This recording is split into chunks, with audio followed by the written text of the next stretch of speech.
कुछ जरूरी बातें बताऊंगा, ध्यान रखना। एक इंसान को परखने के लिए आपको ये देखना है कि उसके विचार क्या आध्यात्मिक हैं या सिर्फ भौतिकवाद में, मटेरियलिज्म में फंसा हुआ है, सिर्फ वस्तुओं की, पैसे की, फिजिकल चीजों की बात करता है, या सिर्फ सतही सुपरफिशियल बातें करता है। उसके व्यक्तित्व की गहराई को नापना जरूरी है। सिर्फ पैसे की बात कर रही है, सैलरी कितनी है, कमाई कितनी है, एसेट्स कितने हैं, सिर्फ लुक्स पर ध्यान है, सिर्फ क्या मिलेगा पैसा उस पर ध्यान है, वस्तुओं पर ध्यान है। अब जैसे मैं एक व्यक्ति को जानता हूं, वो एक लड़की से मिला अरेंज मैरिज के लिए। वो लड़की अपनी सैलरी को उस लड़के की सैलरी को तोलने लगी वहीं पर कि मेरी सैलरी इतनी है, तुम्हारी मुझसे कम है, तुम्हें इससे फर्क नहीं पड़ेगा। और वो ये दिखाना चाह रही थी कि तेरी सैलरी मुझसे कम है। एक लड़के की सैलरी एक लड़की से कम कैसे हो सकती है? जब उस व्यक्ति ने मुझसे सलाह ली तो मैंने तो हाथ जोड़ दिए, भाई मैं होता तो नहीं करता।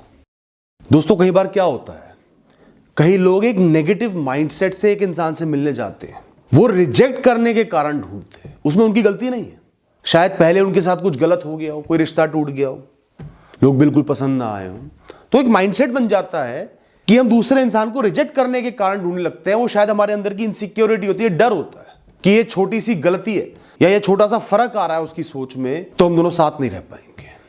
ये बिल्कुल गलत सोच है।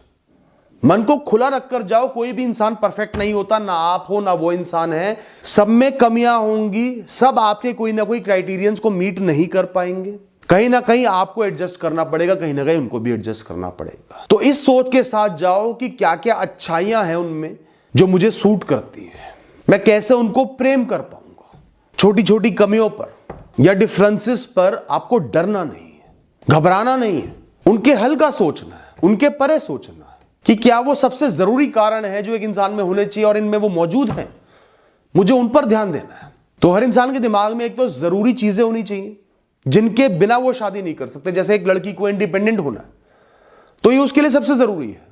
किसी के करियर में बहुत अप्स एंड डाउन्स है, अनस्टेबल करियर है, तो वो चाहते हैं कि उनका पार्टनर उनको अनस्टेबिलिटी में सपोर्ट करे, उनके साथ खड़ा रहे। तो ऐसा इंसान होना बहुत जरूरी है। ऐसा ना हो जो मतलबी हो, जो ये सोचता हो कि मुझे संभालना उसकी जिम्मेदारी है, चाहे जैसे मर्जी संभाल ले, उसे संभालना मेरी जिम्मेदारी नहीं है। छोटे मोटे डिफरेंसेस होंगे, उनकी ये चॉइस है, आपकी वो चॉइस है, वो ऐसे शादी करना चाहते हैं, आप वैसे शादी करना चाहते हैं, उन्हें रिवॉल्विंग स्टेज चाहिए, आपको रथ पर आना है। इन चीजों पर ध्यान मत दो।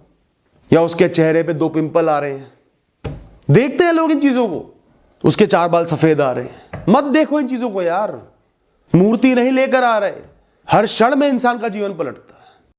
दोस्तों ध्यान देना, जब वो आपसे प्रश्न करेंगे, आपके बारे में पूछेंगे या अपनी रिक्वायरमेंट्स बताएंगे, तो उनकी सोच में, उनकी बातों में एम्पैथी है, इमोशंस हैं, आपकी कदर कर रहे हैं, आपकी सोच की कदर है, आपकी सुन रहे हैं, नहीं सुन रहे, या सिर्फ अपनी गाथा गाए जा रहे हैं, मुझे तो ये चाहिए, मैं तो ऐसे रहूंगी, मैं तो ऐसे रहूंगा, तुम्हें ऐसे रहना पड़ेगा, मैं शादी के बाद काम नहीं करने दूंगा, मैं शादी के बाद तुम्हारे पेरेंट्स के साथ नहीं रह सकती।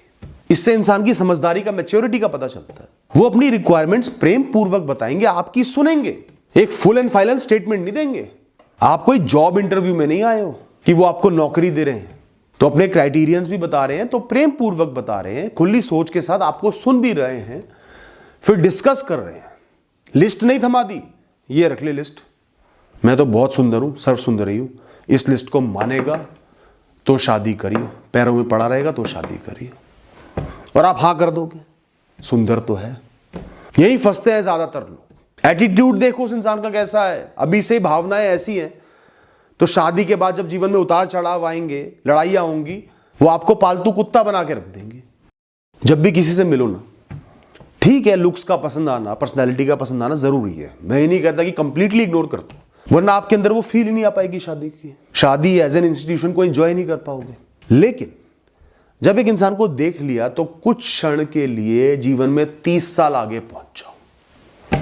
दोनों के चेहरों पर झुर्रियां पड़ गई हैं, एक उम्र निकल चुकी है, बुढ़ापे की तरफ कदम रख रहे हो, पूरे दिन सिर्फ एक दूसरे का साथ जरूरी हो गया है, एक कंपेनियन चाहिए, एक साथी चाहिए, तो क्या उस क्राइटेरियन को ये इंसान मीट कर पाएगा? अच्छा दोस्त, अच्छा साथी बन पाएगा? इसके बात करने का तरीका, इसकी सोच कैसी है, स्वभाव में शालीनता, व्यवहार कैसा है, इन चीजों पर ध्यान आपका जाने लगेगा। वरना हम अक्सर क्या है, शारीरिक सौंदर्य से या पैसे से अंधे हो जाते हैं। हमें और कुछ नजर ही नहीं आता। मेरी तो हाँ है। और मैंने ऐसे बहुत से लोग देखे हैं जिनकी शादी एक बहुत ही सुंदर इंसान से हुई है, जिस पर हर इंसान की निगाह टिक जाए, पर वो शादी साल भर भी नहीं चल पाई, और अब ये उस इंसान की शक्ल तक नहीं देखना चाहते जिसके पीछे लट्टू हो गए थे। तो थोड़ा सोचोगे ना, भविष्य में जाओगे, गहराई में जाओगे, तब एहसास कर पाओगे क्या ये इंसान वो है जिसके साथ मैं रहना चाहूंगा, बातें करना चाहूंगा। उनको सही स्केल पर जज कर पाओगे। दोस्तों, अरेंज मैरिज में ना दूसरे इंसान के कल्चर को, उनकी तरफ से आपके कल्चर की एक्सेप्टेंस को, और आप उनके कल्चर को एक्सेप्ट कर पाओगे नहीं कर पाओगे, और लाइफस्टाइल कंपैटिबिलिटी को देखना है। अब आजकल ऐसा तो हो नहीं गया कि अरेंज मैरिज बिल्कुल सेम बिरादरी में, सेम लाइफस्टाइल में हो रही है। ये दुनिया बहुत खुल गई है। तो उनके कल्चर को समझो, क्या उनके रीति रिवाज हैं, जीवन जीने का तरीका क्या है, किस तरीके का रूटीन जीते हैं, उनसे पूछो। कोई बुरी बात भी नहीं है पूछने की। अपने बारे में बताओ, हम इस तरीके का रूटीन जीते हैं, इस तरीके का हमारा कल्चर है, और इसमें हम एडजस्ट भी कर सकते हैं, कोई विशेष बात नहीं है। लेकिन क्या दूसरा इंसान थोड़ा सा भी एडजस्ट करने को तैयार है, या बहुत पर्टिकुलर है? अब इसका भी एक एग्जाम्पल देता हूं। मेरे पास एक क्वेरी आई थी, क्वेश्चन आया था। दो लोग आपस में बहुत प्रेम करते थे, वो प्रेम विवाह था, ये तो फिर अरेंज मैरिज है। उसमें जो एक इंसान था वो अपने धर्म को लेके, अपने कल्चर को लेके इतना रिजिड था कि उसने बोल दिया कि जब बच्चे होंगे, बच्चे मेरे धर्म के, मेरे रूल्स के हिसाब से जिएंगे, तुम्हारे धर्म के हिसाब से नहीं जिएंगे। बिल्कुल एडमेंट हो गया वो इंसान। या हो गई, नहीं बोलूंगा, गलत बात है। आपको अपना धर्म, अपना कल्चर पसंद है, तो उनको भी तो पसंद होगा उनका कल्चर। तो बच्चों को अपना कल्चर सिखाना चाहते हो तो उनका कल्चर भी तो सिखाओगे। या आप चाहते हो आपका हस्बैंड या वाइफ आपका कल्चर थोड़ा सा फॉलो करें, आपके रीति रिवाज फॉलो करें, तो आप भी तो उनके करोगे थोड़े से। उनको फोर्स थोड़ी करोगे कि मेरा अपना ले, अपना भूल जा। और वो हाँ भी कर देंगे तो वो खुश नहीं रहेंगे। वो उनकी ओरिजिनलिटी है, 25-30 साल का जीवन उन्होंने वैसे जिया है, वो एडजस्ट ही नहीं कर पाएंगे, हमेशा कंफ्यूज रहेंगे, खोए रहेंगे, एक रेजिस्टेंस रहेगी। तो आप दोनों में एक दूसरे की डिफरेंसेस के लिए, जो आप लोगों के जीवन में अलग है, उसके लिए एक्सेप्टेंस बन पा रही है, नहीं बन पा रही, यह जानना जरूरी है। और इसमें एडजस्टमेंट्स भी हो सकती हैं। ये नहीं कि आप लेट उठते हो, वो जल्दी उठते तो शादी नहीं हो सकती, ऐसा नहीं है। हां, पर यह नहीं होना चाहिए कि आप चाह रहे हो कि वो भी जल्दी उठे, उसे भी ब्रह्म मुहूर्त में उठना ही पड़ेगा, मुझसे शादी करनी है। और ऐसी चाहत रखते हो तो फिर क्लियर कर दो। जब आप एक इंसान से मिलोगे ना, कई लोग ना एकदम से क्लिक करेंगे, और क्लिक करने का मतलब है कि आपकी जो भी पर्सनैलिटी हो, जैसे भी जीते हो, उनको आपकी बात करने का तरीका, आपका लहजा, आपका व्यवहार पसंद आएगा, उनके चेहरे पर मुस्कुराहट आ जाएगी, आप दोनों लंबी बातचीत कर पाओगे। जब आप दोनों अकेले मिलो, समय बिताओ, तो आप घंटों तक बातचीत कर पाओ। ऐसा ना हो कि आप 5 मिनट में बोर हो गए या 10-15 मिनट में बोर हो गए। तो एक इंसान किसी के लिए बोरिंग हो सकता है और किसी के लिए बहुत इंटरेस्टिंग भी हो सकता है, किसी के लिए बहुत स्मार्ट हो सकता है और किसी के लिए बहुत ऑर्डिनरी हो सकता है। तो ये देखो कि उस इंसान को मैं पसंद आ रहा हूं, मेरा साथ पसंद आ रहा है, मेरे साथ एंगेज कर रहा है, उसको मैं इंटरेस्टिंग लग रहा हूं, नहीं लग रहा। ये ना हो कि सिर्फ जबरदस्ती उसको शादी करनी है, उसकी उम्र हो रही है, या आपके पास पैसा बहुत है, आप बहुत सुंदर दिखते हो इसलिए शादी कर ले, या आप इसलिए शादी कर लो, या फिर वो आपसे शादी करके आपके ऊपर कोई बहुत बड़ा एहसान ना कर रहे हैं कि पसंद नहीं है तो भी चल शादी कर लेता हूं, करनी तो है ही शादी। या फिर ये भी देखना जरूरी है कि वो बहुत कंफ्यूज तो नहीं है आपको लेकर। अगर आज ही वो आपको लेकर बहुत कंफ्यूज्ड हैं तो ध्यान रखना, शादी के बाद वो कंफ्यूजन नेगेटिव साइड में बदल जाएगी। क्योंकि शुरुआत में हर इंसान अच्छा लगता है, अच्छा बन के भी आता है, मास्क पहन के आता है, असलियत बाद में सामने आती है, कमियां बाद में उजागर होती है। तो आज ही एक इंसान आपको लेके बहुत कंफ्यूज्ड है, फैसला ही नहीं ले पा रहा, बार बार डबल माइंडेड हो जाता है, तो बेहतर है आगे बढ़ जाओ। जो माँ बाप का सगा नहीं वो किसी का सगा नहीं, जो अपनों का सगा नहीं वो आपका सगा कैसे होगा। तो कोई इंसान ही कहता है मैं अपने माता पिता से बहुत प्रेम करता हूं, तो बहुत अच्छी बात है। या आप भी किसी इंसान से मिलो तो बताओ कि मैं अपने माता पिता से, भाई बहनों से बहुत प्रेम करता हूं, बहुत प्रेम से रहता हूं, और मैं चाहता हूं जिस भी इंसान से मेरी शादी हो वो भी मेरे माता पिता को, मेरे भाई बहन को बहुत प्रेम करे, और मैं भी उनके माता पिता को, भाई बहन को बहुत प्रेम से रखूंगा, अपना समझ के प्रेम करूंगा।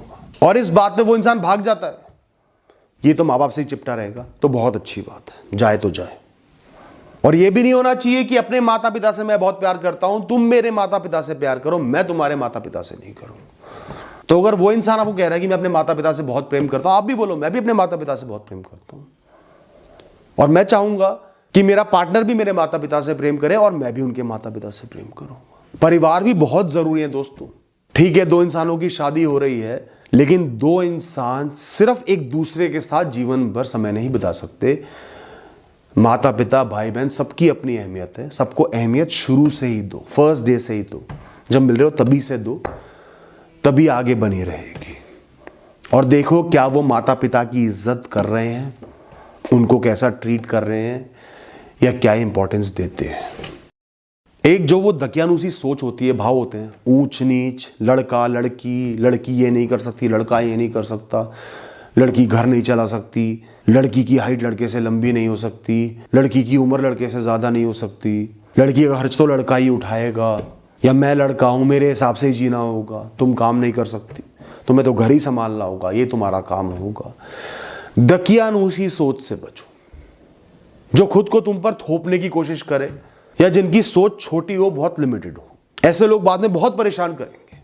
हर दिन एक नई रिस्ट्रिक्शन लगा देंगे, एक नया रूल लगा देंगे आप पर, और वो कभी भी आपको एक इक्वल रिस्पेक्ट नहीं देंगे।